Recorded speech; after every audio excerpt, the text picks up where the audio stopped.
you revealed to us that iTunes was interested in picking up SG-1 for an 11th and final season. Yeah. What can you tell us about that? Just that they had actually reached out, and at the time, I don't even know what iTunes was doing. They were looking to, I guess, get into television or programming, and this would have been a huge coup for them, essentially saving SG-1, something with a built-in audience. So you guys had a fan over at Apple. Yes. Okay. And it's something that I don't know if they went really far down the line, but it's something that was discussed, and then ultimately we were unable to pursue because of the contracts that were in place. Legally, we were not permitted to pursue an 11th season. Right. That's something about a clause in the agreement with Sci-Fi Channel. And Arc of Truth was the condensed version of what season 11 would have become, I'm guessing? I don't think so. No. Unless Rob has said that. No, he hasn't. We hadn't spun any stories for season 11.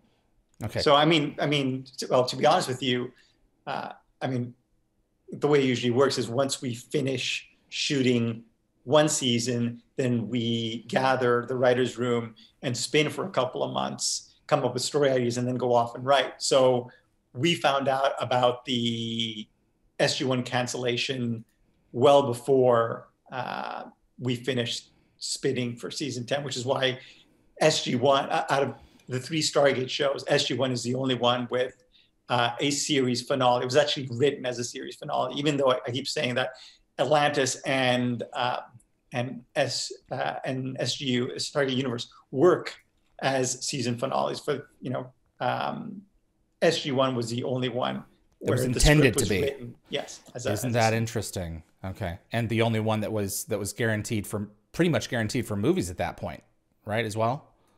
I guess so. Yeah. Because the cast, Christopher talked about, when they were filming Unending, they knew that the chances were pretty darn good that they were coming back. Yeah. So interesting. Man, what a show. What a run, 10 years. And I know when Showtime launched it, they had 2 years out of the gate. Then I think even before Children of the Gods aired, then they had 4, and then it was extended to 5. That had to have been, just for those 2 years that you were a part of that had to have been A, wonderful that you're getting, you're getting a paycheck, but B, you have time to delve into the characters a little bit more specifically than you would under perhaps other circumstances, where I know that there's a lot of network shows that, okay, we've been given 4 more. Oh, we've been given 3 more, Yeah. Yeah. Brad said he had mentioned to me in an interview a couple of years ago that the Wraith were not going to be defeated in Stargate Extinction, but rather that there was going to be an evolution of them. He said it would have evolved the Wraith. Can you tease a little bit about what he meant by that? Off the top of my head, I'm not sure. It certainly You're would have toying evolved. with me. No, it certainly would have evolved the relationship between Shepard and Todd. Shepard and Todd. Yeah. Interesting. Yeah. Like a baby? No. Okay.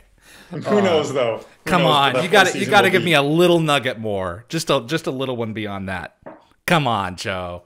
I'm not. Honestly, I'm not trying to be evasive. I just Okay. maybe I got to go back and reread the script. I have it somewhere. But you reread it and get back to me. I've never actually read it. Ultimately, what the story sees Atlantis returning to Pegasus. In a nutshell, that's yeah, it starts off, I remember reading the first scene, and it's Lorne and someone, I think it's Zelenka, on the moon, and they're staring at Atlantis. And we do the reveal of Atlantis. Right. That's like, man, please, that would have been so cool. Yeah.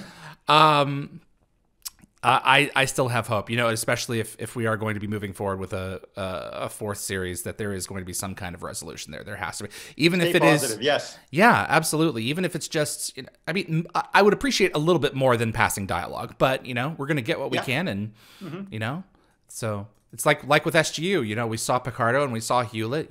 Those characters persist. They weren't wiped out by the Scourge. And the Scourge of a reboot. Right. Well, that too. I was meaning the Wraith, but yes, very true. I loved what was done with SGU, particularly, and I was one of its staunchest critics in the beginning. The sex in the closet scene and everything else. I was like, oh, man, really? We're going there? And it grew to be my favorite of the three, and I make no bones about that. Especially the last 10 were extraordinary hours of television. Episodes like Time, the epilogue with Carl Binder. I mean, there were some extraordinary beats in there. One of the things that I loved about that show was the route that you guys took with time travel, where you allowed a copy of the characters to exist 2,000 years in the past and then deal with their descendants. Tell us about, I mean, I know, you were in the rooms when you guys were spinning that stuff. Tell us about that. It's funny because in retrospect, you look back and you think, Epilogue would have really been the perfect episode to end the series on. But at the time, I mean, we really thought we were coming back for a third and final season. So third and final, not 5. Yes. No, I think late in the going, we were told that the show was not going to come back, but there were discussions about it coming back for a third and final season. Okay. So we're like, okay, fine, we'll take it, and then that went away.